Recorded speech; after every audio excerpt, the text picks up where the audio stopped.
Good morning, friends. In last class, we discussed about construction and working of single purchase winch crab in engineering mechanics.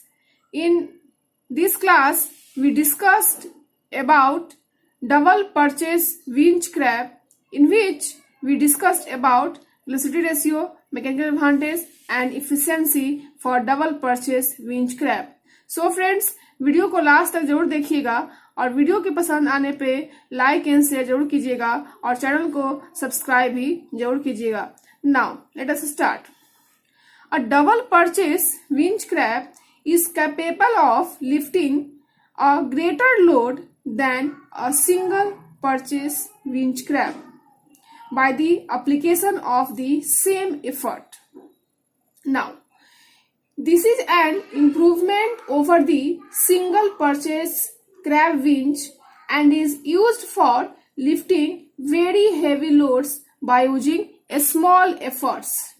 यह single purchase crab winch पर एक improvement है या कह सकते हैं कि उसको एक सुधार किया गया है और एक छोटे प्रयासों का उपयोग करके बहुत भारी भार उठाने के लिए इसका उपयोग किया जाता है.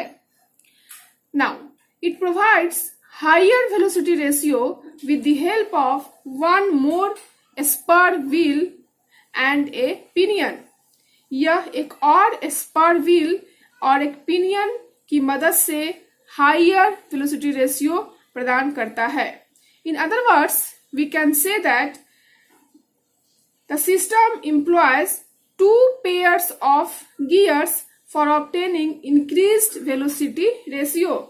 दूसरे शब्दों में हम कह सकते हैं कि सिस्टम में वेलोसिटी रेशियो को इंक्रीज करने के लिए दो जोड़ी गियर का उपयोग किया जाता है. So this winch consists of two pairs of gears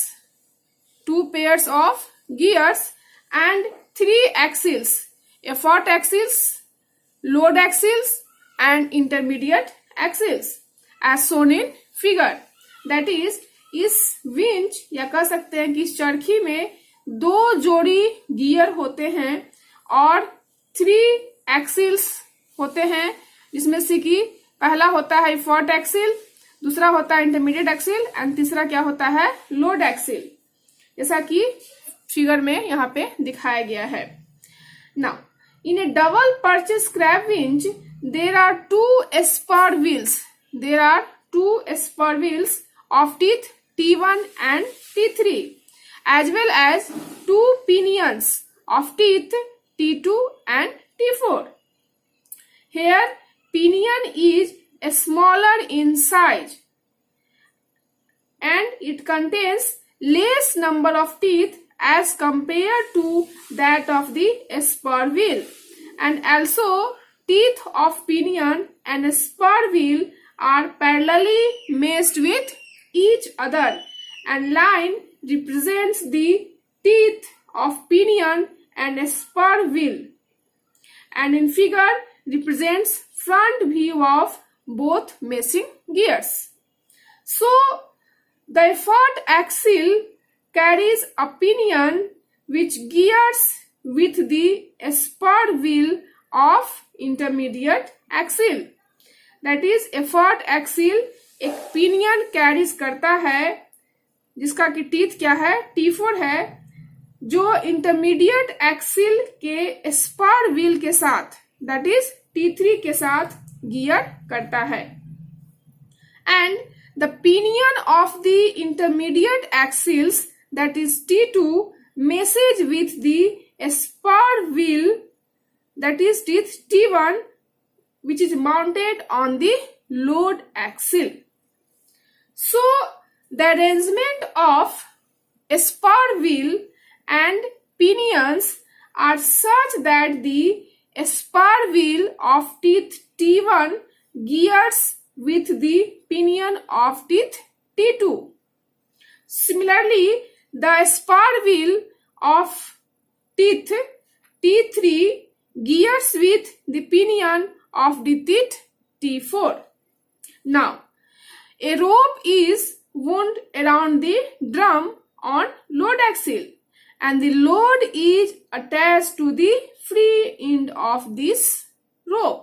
So the effort is applied at the end of a lever which communicates with the effort axle, that is effort lever के length में लगाया जाता है जो effort axle के साथ संचार करता है। दूसरे शब्दों में हम कह सकते हैं कि भार उठाने के लिए हैंडल द्वारा एफर्ट लगाया जाता है, that is effort is applied by handle, और we can say that lever to lift the load. Now let W equal to load to be lifted, P equal to effort applied to lift the load at the end of the handle, a small l equal to length of the handle or lever, where R equal to radius of the load drum and load axle, T1 and T3 number of teeth on spur wheel of load axle and intermediate axle, and T2 and T4 equal to number of teeth on pinion of intermediate axle and effort axle. So if the handle is rotated once, मान लें कि मेरा handle एक बार rotate कर रहा है, so the distance moved by the effort, distance moved by the effort कितना हो जाएगा 2 pi L. Since the effort axle and the pinion, which is teeth T4, the effort axle and the pinion teeth T4 mounted on it also turn one revolution. अगर मेरा handle once rotate करेगा तो मेरा क्या होगा, effort axle and the pinion जो कि इस पे माउंटेड है वो भी एक रिवॉल्यूशन रोटेट करेगा। So number of revolutions made by the pinion 4, pinion 4 द्वारा नंबर ऑफ रिवॉल्यूशन कितना हो जाएगा 1 हो जाएगा। And since this pinion, that is pinion 4, engages with the spur wheel with teeth T3 fixed on the intermediate axle. Hence, in one revolution of the effort axle, the spur wheel of teeth T3 of intermediate axle will make T4 by T3 of a revolutions. That is, number of revolutions made by the wheel 3 is equal to क्या हो जाएगा 1 into T4 by T3. Now, the pinion that has teeth T2 mounted on the intermediate axle will also turns through the same number of revolutions, that is T4 by T3. That is number of revolutions made by the pinion 2 क्या हो जाएगा 1 into T4 by T3. यहाँ पे मैंने दिखाया है number of revolutions made by the pinion 2 equal to क्या हो जाएगा 1 into T4 by T3. So this pinion, that is pinion 2, meshes with the spur wheel teeth T1 of the load axle. Hence, number of revolutions made by the wheel 1 और load wheel या कह सकते हैं कि and the drum mounted on it are कितना हो जाएगा 1 into T4 by T3 into T2 by T1. इसके लिए कितना हो जाएगा T2 by T1 और इसके लिए कितना हो जाएगा T4 by T3. Hence number of revolutions made by the wheel 1 कितना हो जाएगा 1 into T4 by T3 into T2 by T1. Now distance moved by the load इस केस में कितना होगा, distance moved by the load कितना हो जाएगा 2 pi r into 1 into T4 by T3 into T2 by T1. Now we have to calculate velocity ratio. We know that velocity ratio is equal to क्या होता है, distance moved by the effort divided distance moved by the load. And distance moved by the effort मेरा कितना था 2 pi L and distance moved by the load कितना है 2 pi R into 1 into T4 by T3 into T2 by T1.